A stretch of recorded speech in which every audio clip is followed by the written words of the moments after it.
మార్చుకుంటుందో ఒకసారి దేవినేని అవినాష్ ఏం మాట్లాడారు ఒకసారి ప్లే చేయండి. వంశీ మేర కానివ్వండి, లేకపోతే మిగిలిన వాళ్ళందరి మేర కానివ్వండి, ఒక కక్షపూరితంగా మనం ముందుకు వెళ్ళాలి. ప్రజాస్వామ్యం గారు కూనీ చేసి, రాజ్యాంగాల్ని చట్టాలను గారు కూనీ చేసి డైరెక్ట్గా తప్పుడు కేసులు, కిడ్నాప్, మర్డరు, భయపెట్టిస్తాం, బెదిరిస్తాం, తప్పుడు కేసులు పెట్టి ఉదయం ఇంటికి వెళ్ళి అరెస్ట్ చేసి ఈరోజు ముందుకు తీసుకెళ్ళడం జరుగుతుంది. తప్పకుండా దాన్ని వైఎస్ఆర్ కాంగ్రెస్ పార్టీ తరఫున మేము తీవ్రంగా ఖండిస్తున్నాం.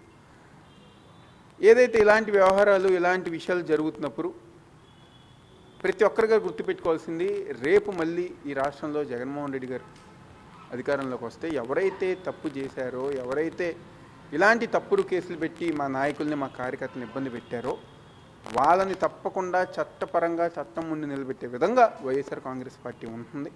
తప్పకుండా ఏదైతే ఈ తప్పుడు కేసులు ఇష్యూస్ అన్నీ గారు కోర్టు వారి గారు గమనించి మా నాయకులకి, మా కార్యకర్తలకి న్యాయం చేయాల్సిందిగా కోరుకుంటున్నాం. తప్పకుండా ఈరోజు రాష్ట్రంలో రెడ్ బుక్ రాజ్యాంగం నడుస్తుంది.